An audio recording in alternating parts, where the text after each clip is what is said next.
Welcome to No Notes. I'm Colby. And I'm Alex. And welcome back to this week's episode. So as usual, let's start off with our tops and bottoms. For the new folks, we flip a coin to decide which one of us will discuss a top, aka a highlight of the week, and the other will discuss a bottom or something bad that happened this week. So what do you want to call, heads or tails? I'll do tails. Okay, so let's see. Heads. So I will discuss the top of the week and you'll discuss the bottom. So my top of the week is Nest camera. In the last 24 hours, you have provided me with love, laughter, and so much joy. Thank you for recording all those moments that we had no idea were going to happen. So last night we had Friendsgiving, and one of our good friends came over. He was talking all week about his amazing cheesecake. He was like, "Oh, it's really good. I'm going to make it. I'm like a really good baker." He's the first guest to get there. We hear something drop, and then we go outside, and there's his cheesecake all over the sidewalk.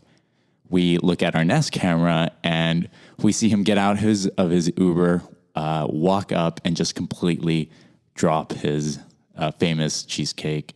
And the sweetest thing about him is that he doesn't get angry or anything. He just looks down and rings the doorbell, and he's covered in cream, but he's just like a trooper. So this is really funny because it's also my bottom of the week. Really? Yeah, because I was looking forward to trying this pumpkin cheesecake all week. So first of all, I love the footage, but I have a theory about this, and I told Ty this last night. I feel fairly certain that he just went out and bought a pumpkin cheesecake or something akin to it, and so that we wouldn't have to experience it, he intentionally dropped it. Oh my God. What if he does this from friend group to friend group? Exactly. Like he says he's great at making desserts and that he's baking all the time, but really he's just... And I bet next year he's going to be gone that week, and he's also going to be the week after, or the year after that, he's going to be like, "Oh, I don't have the heart anymore to do it." Yeah. So we're on to you, Ty. Yeah. Faker. Well, it sort of brings us to our topic of the week, an exciting one, I think, and it's upcoming next week, which is Thanksgiving. Thanksgiving, yeah. So what are your general thoughts? I think that Thanksgiving is pride for Christian Girl Autumn. Yeah, so we just came out of, Halloween, and that was, queer. And then Christmas, we'll talk about it, but queer also. Queer. But Thanksgiving. No one likes Thanksgiving. None of the gays like Thanksgiving. It's so homophobic. Yeah, I mean, I just think that we should go ahead and designate it as the pride for the Christian Girl Autumn crowd. Let them have their flag with the shades of cream, beige, maple leaf brown, maybe some olive in there, and the icon can be like a pumpkin spice latte. Mm-hmm, mm-hmm. So why do you think specifically Thanksgiving is straight pride? I just think it combines all the things that the basic bitches love. It's like the fall tones, the sweaters and scarves they can start to wear. They can do what they love and probably what their husband lets them do, like bake in the kitchen, make a bunch of dishes. Gender roles. Yeah, I don't know. It just feels very small town. It's antiquated.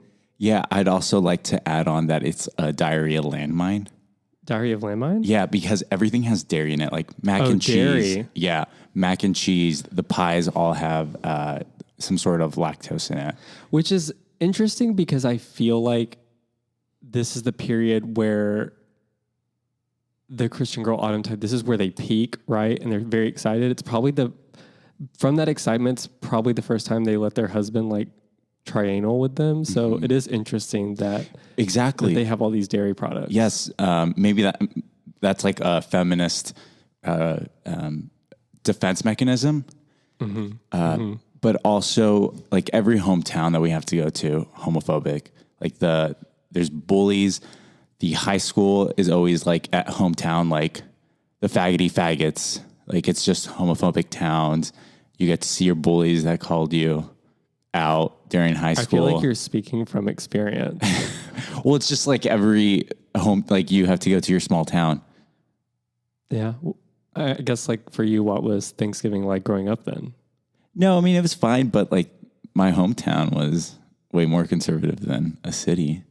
It's fair. I feel like everyone that I really know comes from a smaller town, more rural place than where we currently live or where some of our other friends live. And I'd be curious to hear the experience of someone that maybe grew up in a bigger, more metropolitan area. But I feel like we do have a lot of probably shared experiences of growing up in a small town as a queer. Yeah, yeah.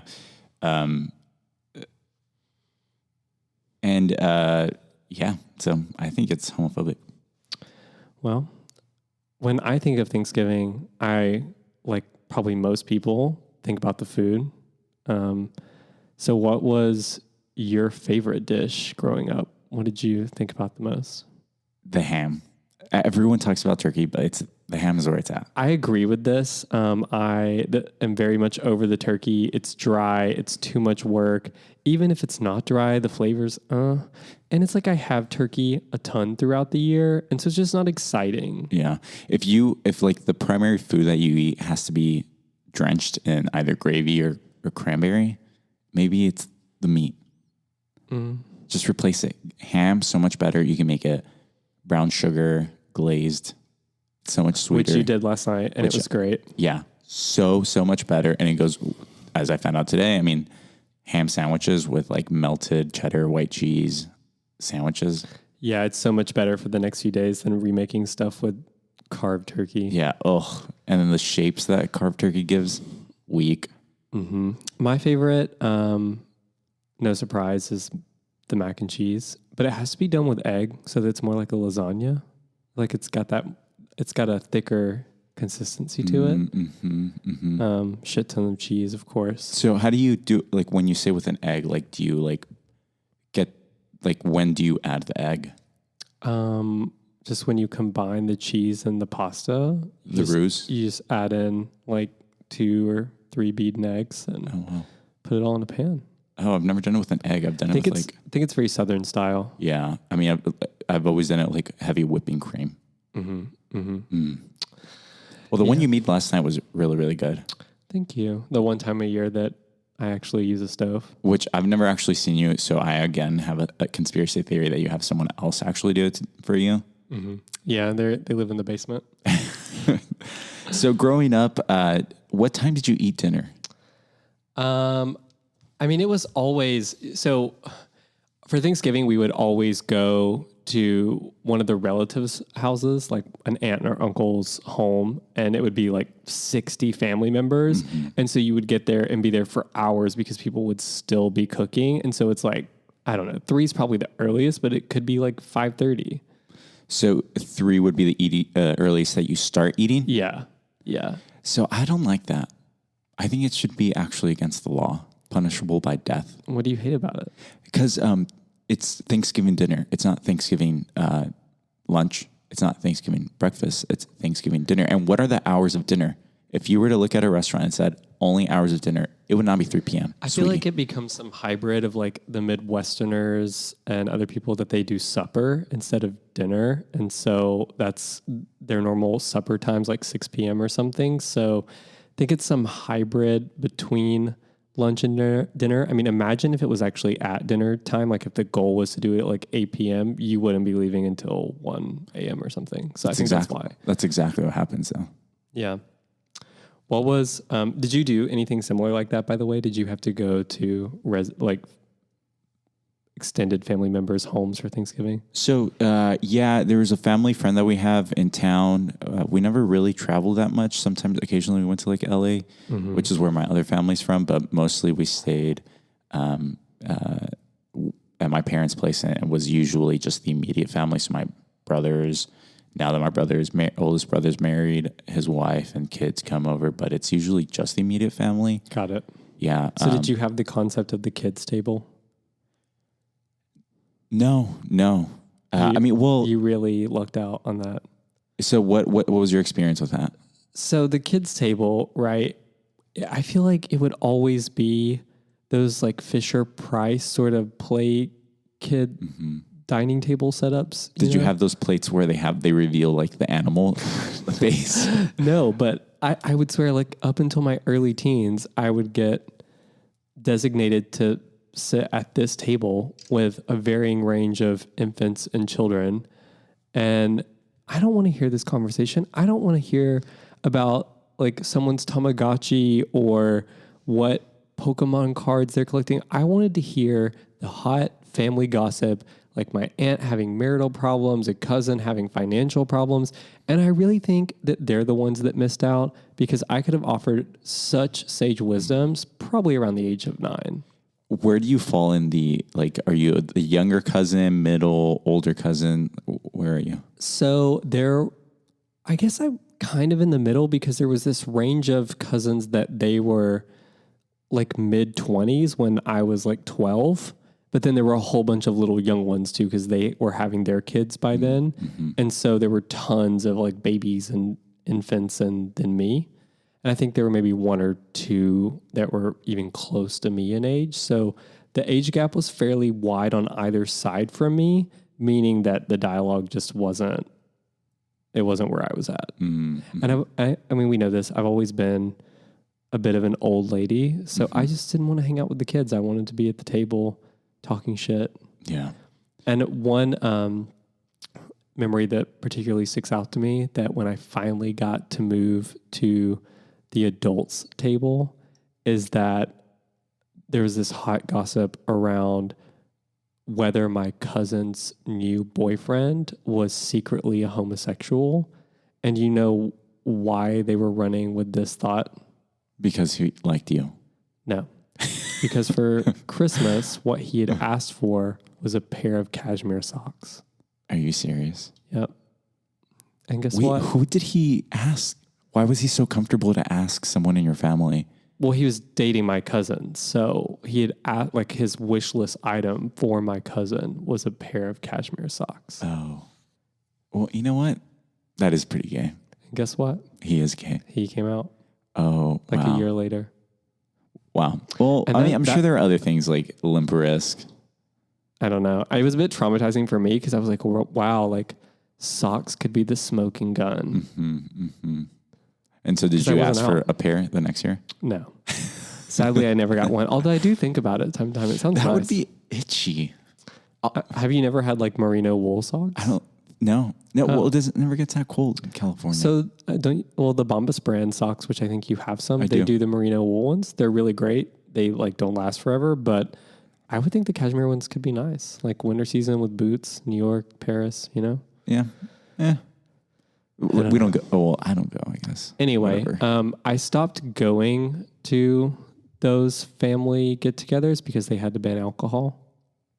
Does alcoholism run in your family? I don't, well, maybe. But or like, why was alcohol? Because my cousin started to get in fist fights. Well, yeah, that sounds like a problem. Mm-hmm. What are you going to do? Can you imagine being in that environment with adults sober? Sucks. Like, I don't want to go to any adult event sober. At least an edible. Yeah, so that actually brings me to my point. Like the biggest drinking day in the United States is the Wednesday before Thanksgiving. Mm-hmm. Like when you went home for Thanksgiving, did you drink on Wednesday? As an adult? Yeah. So as I said, I stopped going to those events really as an adult, but I have been, I guess, in proximity to home, or like my childhood home as an adult.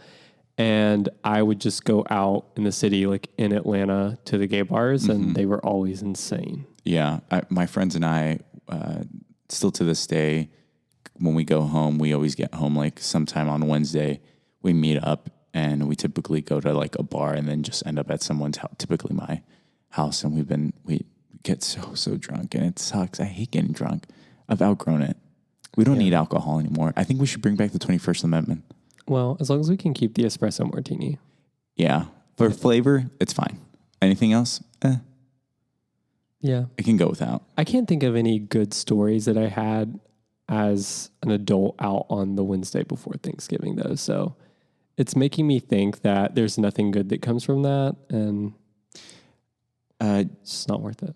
Have you ever hooked up on Thanksgiving, either in Atlanta, at your hometown? I don't think so because I'm usually stuffing my face with mac and cheese and crescent rolls. Oh. You? Have you ever hopped on Grindr to see who else is lonely? I doubt it. I've always when am I single? That's true. Since I was like 17, I've never really been single. That's It's true. just serial dater. So I don't know. What about you? No, I don't think I've also, I mean, I'm kind of in the same boat where I've been like with a person for a while. But have you brought over, so can you explain, when did you stop going to your family's Thanksgiving? How old were you? It was probably around 19 or 20. 19. Okay. And that's pretty young. But is your question if I brought boyfriends around for the family Thanksgiving? Yeah. No. Not even in secret? No. I mean, I think similarly, the people I was dating in that period were sort of like me, where they weren't out. And so they had their own family things. I did go to one of my boyfriends at the time, Thanksgiving. And that was cute. They were German, so the food was a little different. Were you out at that time? I was out to my parents. And so I think I was 19, and he was out to his parents, but that was like the only audience really. I think that either of us were out, like maybe a couple of friends, but it was just, So when you went over, did the parents know you're the partner? Yeah. And I got to stay over, but had to sleep in a separate room. Oh, that's, what do you, do you think that's proper? I guess it depends on your household. I mean, we can be making babies, so what's the concern, right? Yeah. We're not going to ruin each other's lives with children running around. Yeah, I think maybe it's just like the respect of having, being on someone else's roof. Although I don't really get it. I don't care. Well, that's on them because we did it anyway. You just had bone sex through a can? I'm actually pretty sure that I made him wear his Lederhosen too. He had one? Yeah, they're like German. Like, oh my God. Please explain. What do you mean? Like, how did that conversation? He looked really good in Lederhosen. So he was German? Yeah. Uncut? No. Oh, gross. What's the point? What's the point of having a German boyfriend if he's going to be cut? Yeah, no, uncut schnitzel or Wiener schnitzel. No, I think we had a few drinks, and I think I was like rummaging through his closet and saw his Lederhosen, and I was making fun of it because it just looks absurd. And he was like, "No, my ass looks great in it, though." And I was like, "Okay, well, you have to show me now." And was he correct? Yeah, his ass looks great in Lederhosen, or it did. So. And now it doesn't? Is that what you said? I have no idea now. I mean, it's been like 12 years since I've seen him. So I wonder what he's doing now. Yeah, I don't know. He probably thinks of me daily, fondly. So do you have anything else? Yeah, I mean, I think we should talk about what we did last night. The meat over conversation? Yeah. So do you know how Friendsgiving started? I heard a rumor that it has to do with it was originally among the gays and the hoes, because a lot of the times they were abandoned by their families. Like side chicks, you mean? People, I guess, that just didn't, maybe sex workers and queer people, they didn't have a home to go to. Yeah. So they had a Friendsgiving, the chosen family. Yeah. Which is a near and dear concept to me. Why? I think I'm strongly of the opinion that you don't owe anything to anyone just because you have a blood relation to them. I just don't think that's a healthy state of mind. I think you should surround yourself with people that actively love and support you, whether that's by blood or not. And so I think it's really great that, with the chosen family, that you've specifically selected a group of people that give you all of that. And I'm not super close with my family really by choice, just because I don't feel like it's a positive environment for me. And so at the holidays, I get to surround myself with people like yourself and others that I've built really strong relationships with, that I feel like I'm actually celebrating something, and I'm not just there to, deal with whatever emotions or political opinions or whatever that my extended family would have. So you said that you stopped going to Thanksgiving, you said 18 or 19? Yeah, probably around them. How did your family take it? I mean, honestly, I think it was probably a relief for my parents because I think at that period they weren't fully accepting, right? It took a number of years for my parents to come around to the idea of me being gay and that being okay. So with me not being there, it was easier for them probably to just give an excuse of why I couldn't be there and not have to explain maybe my like more queer leaning fashion style at the period. High heels and jeans. Exactly. Or just, I think I was becoming a little bit rebellious in that period too, where it's like I sort of wanted people to ask me or to challenge me about it. And I think it just the timing aligned where it was like, okay, he's, with friends or he's sick or whatever. I think it was just easier for them. So you said that there were like typically like 60 family members at your aunts or whatever. Yeah. So do you think that your parents would feel uncomfortable with you dressing and talking a certain way? I definitely remember having the conversations with my mom before going over there that, oh, your jeans are too skinny or... Dude, why is that a mom thing? So before I came out, my mom would always, like my brother and I will be wearing the same length and same shorts, but only I will be called out for my short shorts. Yeah, I mean, I think they're just very...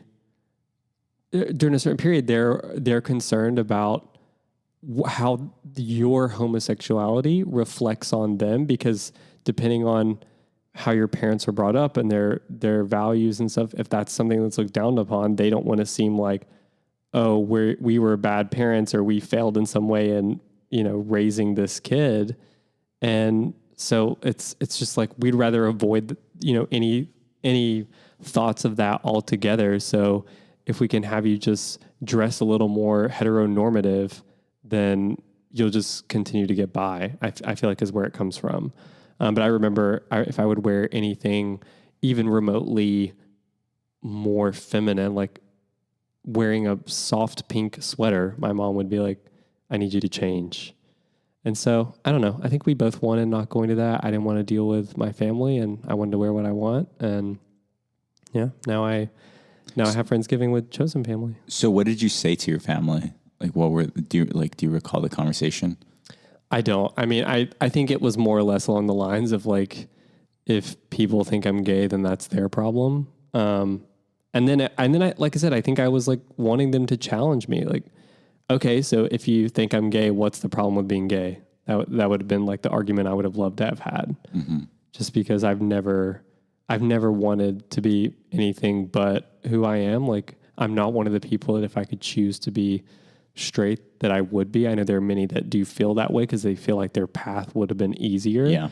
But I think that's boring. Yeah. Like I feel blessed with the fact that I was given something that made me different than just another white man, Right. I get to experience a different kind of life. And I think that's Plus, great. when you apply to a new job, you can click that box as a minority. Yeah, it's my one differentiator. No, I'm like so thankful that my parents like were super accepting and like never, that wasn't an issue. Although and you I came thought out pretty late in life. I too. did. And a lot of it had to do with like the machismo culture. Yeah, Latino machismo culture. Exactly. What's it been now? Like 3 years? Since I came out? Yeah. It's 2. 2. Okay. 2. So yeah, I came out later in life, but they've been super supportive and they were super like, accepting. Mijo, we know.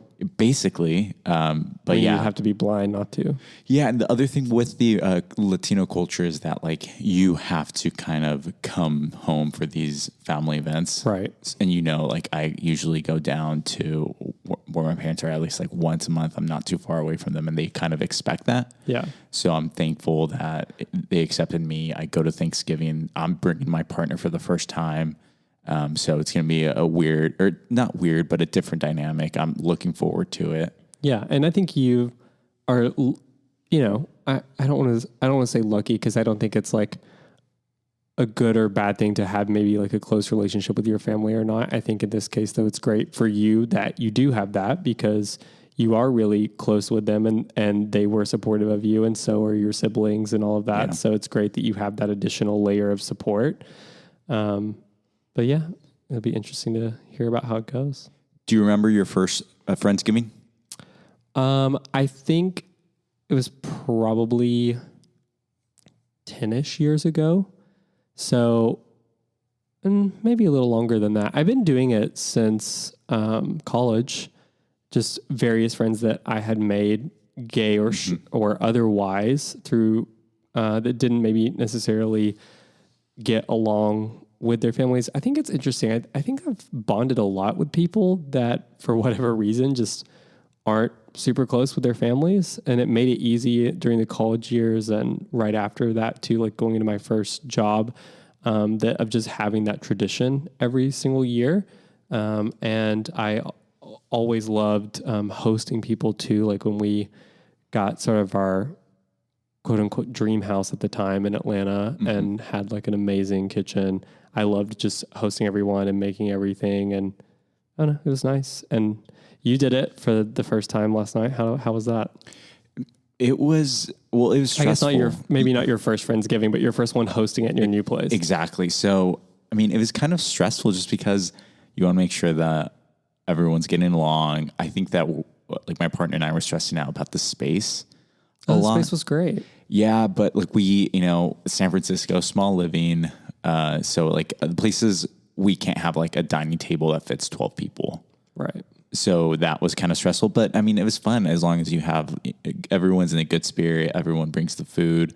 The wine is there. Yeah. I mean, you had wine, a cheese board, ham, me. What else could you need? I mean, that's like the best party possible. Yeah. And then you were on an edible. So I was like, yes, the chillest Colby. Yeah. I got to the point though where I was like grinning ear to ear for the longest time. Oh, it's so funny because someone will say a mid joke, but I look over to you and you're just laughing so hard. You fall into the G hole, the giggle hole. The giggle hole. Yeah. I love it though. God, what are your notes for a successful Friendsgiving? Obviously good people, good food. Do you ever get stressed out like having different groups of people meet? I guess sometimes, but I don't know. I think we have different opinions on this. I think you're a little bit more of the more the merrier vibe. Yeah. Like everyone I know can come to this thing. Right. And I think I, in general, have already isolated certain people into cohorts of like how well I think they will interact or not. And I am truly very protective of that energy. So depending on what it is, like I'm already inviting people that I know they either have a great rapport with one another or I know they're going to vibe really well. This is the Hermes in you. It's like the way to handle certain things. I'm exclusionary. Exclusive. I'm exclusionary. I will make no apologies for that. But, at some point more just detracts. And you've got to like protect what's a good thing. Yeah. But I don't know. I loved it. I loved last night. It was great. But maybe we can wrap this up. You want to talk about what you're most thankful for this year? Yeah, so I kind of talked about it a little bit, but this year we just moved into our new place. So I'm thankful for my partner and the vision he saw in this house that he got, and it's turned out so beautiful. So yeah, I'm proud of that, and I'm thankful for that. What about you? I will say that I think we both have a ton to be thankful for. I think we've traveled a lot with our friends this year. We've made some new friends that, we've loved having around us. We both have been blessed with loving and supportive partners, but I think what I'm most thankful and proud of this year is like finally stepping outside of like the corporate boundary and doing something creative and exciting with one of my besties. So it's this podcast. Yeah, that you hit it on the nail. Like that's something that I'm super proud of too. I feel like every year our friendship goes a little bit stronger and like we get to know each other in different ways. Yeah. All right. So I think that's it. We can wrap this up. And we'd like to wish everyone A happy Thanksgiving. All right. We'll talk to you next week.